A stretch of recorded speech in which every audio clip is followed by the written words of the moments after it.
What's up man? Salud sa inyo man. At sa mga subscribers ko dyan at mga followers ko. Shoutout sa inyo. Yun putang ina mo. Pilingero ang hayop. Tarantado. Aray ko po.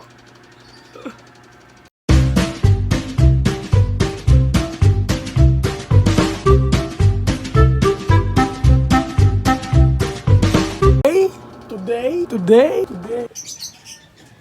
Tangina man. Ang kalat pala. Sana gagawin ko. Di ba kita? Yagi na. Ano? Yan sana. Ring. Puking ina. Paano ka makagawa dyan? Tinan mo. Gubat yan. Ito yung ring Ito yung ring. Sira kasi ito yung bumagyo. Bagyong Lando. Bagyong Lando. Sira kasi siya ng Bagyong Lando. 2024. Hindi ko na naayos. Ito ayusin ko siya ngayon. Init Tatry ko. Titignan ko muna. Ang hirap na ito ibaba Ayun paano ko mababayan? Kita ba? Di ko kasi kita Ayun paano ko mababayan? May bayabas pa kami dyan Talaga ka, gubat yarn. Aray ko po. So dito inalis ko muna yan Parang ang bilis-bilis ko Tignan mo naman tignan mo, nabubulol pa ako. Tangin na, wala. Dito ano mo problema guys kung paano ko tatanggalin yan. Ito lang naman. Yung ano na yan. Yung box, yung pa-box.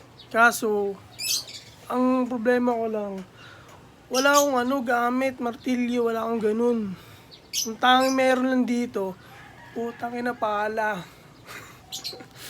Okay nang ayop na yan. Ilang beses ko tinake yun para si joke na yun, putang ina mo. Aray ko po.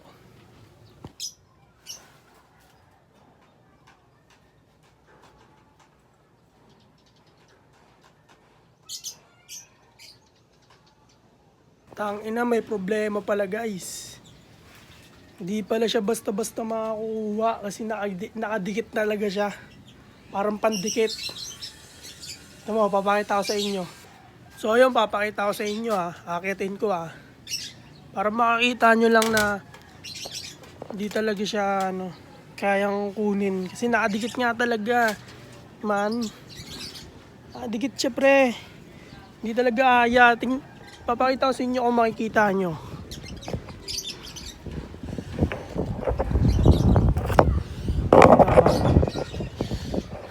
Kita nyo ba? Kung hindi, like, comment, and subscribe. Aray ko po. Pero, yung problema na susolusyonan yan. Ngayon, may naisip akong solusyon. Hindi ko mababa itong board na to. May naisip na akong solusyon bago pa man yan.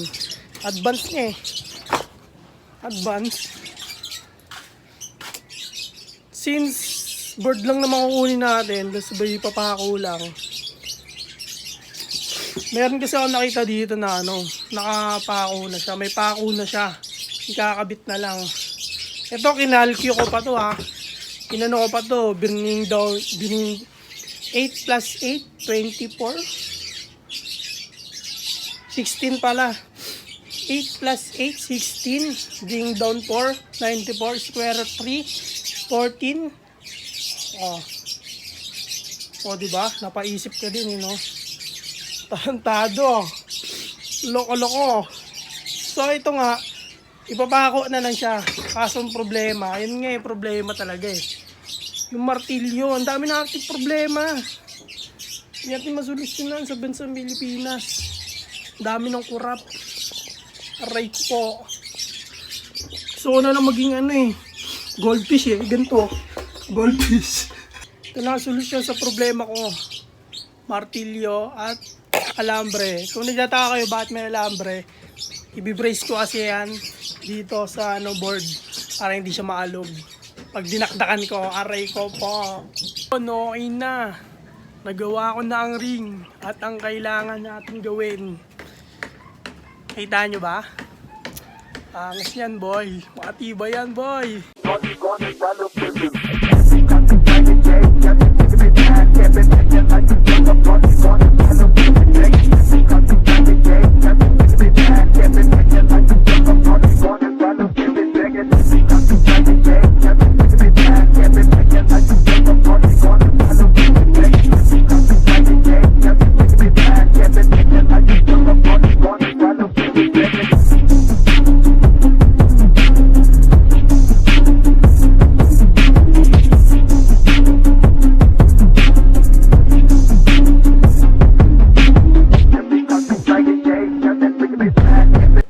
So yun, bibidinin ko muna kayo sa montage ko.